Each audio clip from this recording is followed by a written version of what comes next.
Hi everybody, welcome to Fire Prevention Week 2020 here at Alpha Fire Company. I'm here with Sparky and we're cooking up some dinner. This year the fire prevention theme is fire safety in the kitchen, serving up some fire safety. Sparky here is going to show us some tips for what to do when we're cooking on the stove.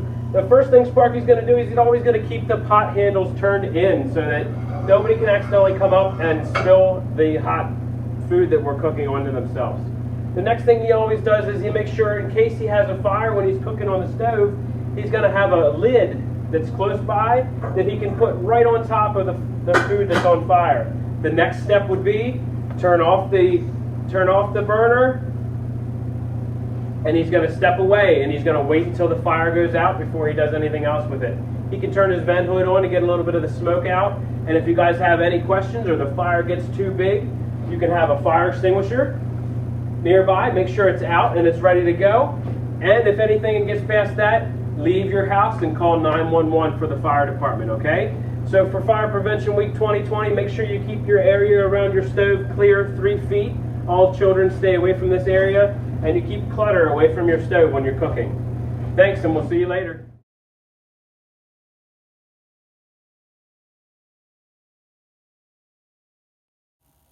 It is always important to stay away from things that could catch your clothes on fire.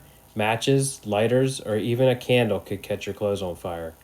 If they catch on fire, you want to stop right where you are, drop down to the ground, cover your face with your hands, and roll back and forth until the fire goes out.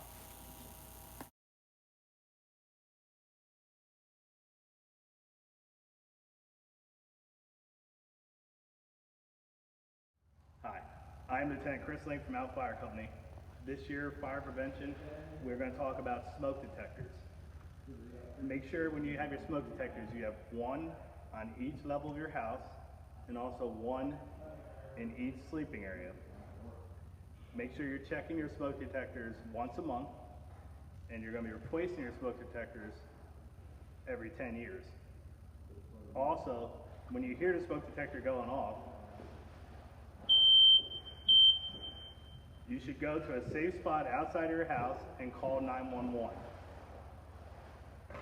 Finally, we're going to talk about the CO detectors. Also put these on each level of your house and replace it every 7 years. And also make sure you're checking it monthly as well.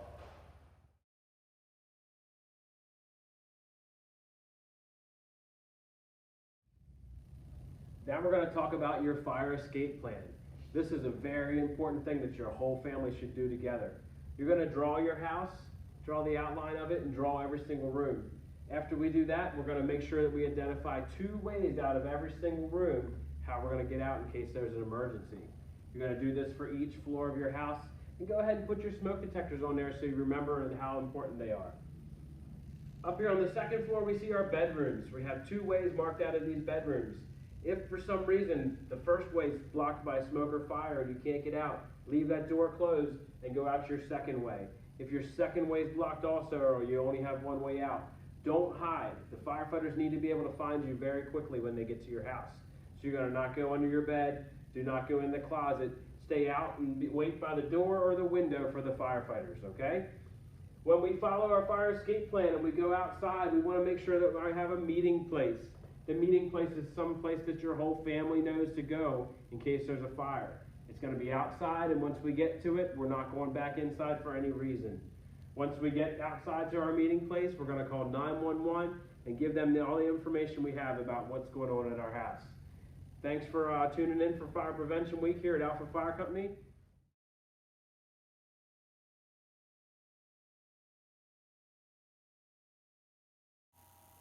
Firefighters Ray and Travis are getting ready to go to a fire.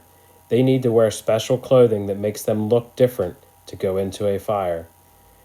As they get dressed, they start to look a lot different, but it's important to realize that our friends, Ray and Travis, are inside their firefighter gear and ready to come to your emergency. They put their clothes on step by step, making sure that they cover up each part of their skin, their hair, and their clothing to protect them from fire. The firefighter's gear is made out of special materials that protects them from heat and smoke and gases. They also need to bring along their own air to breathe in a fire. Their air packs they put on their back contains the same air that we're breathing. It's squeezed in and is pressurized for them to breathe in the fire. The firefighters get on all their different parts and they start to look a lot different now, but it's still Ray and Travis inside. Once they put on their air masks, they look a lot different now. They look different and they're going to start to sound different. But we can't be afraid of our firefighters. They're our friends and they're coming to help us. It's important that you don't hide from them and that you're ready for them to come to your house if they need to. Our firefighters are almost ready. They put on their helmets to protect their heads, and soon they're going to be breathing the air out of their backpacks. Everything's getting covered up and they look a lot different now.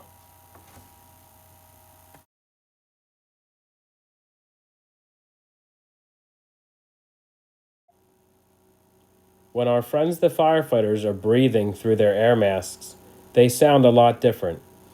They sound different when they're breathing, and they sound different when they're talking. Let's listen to what a firefighter sounds like breathing and talking in their air mask. It's important to listen for them and understand that they're here to help you.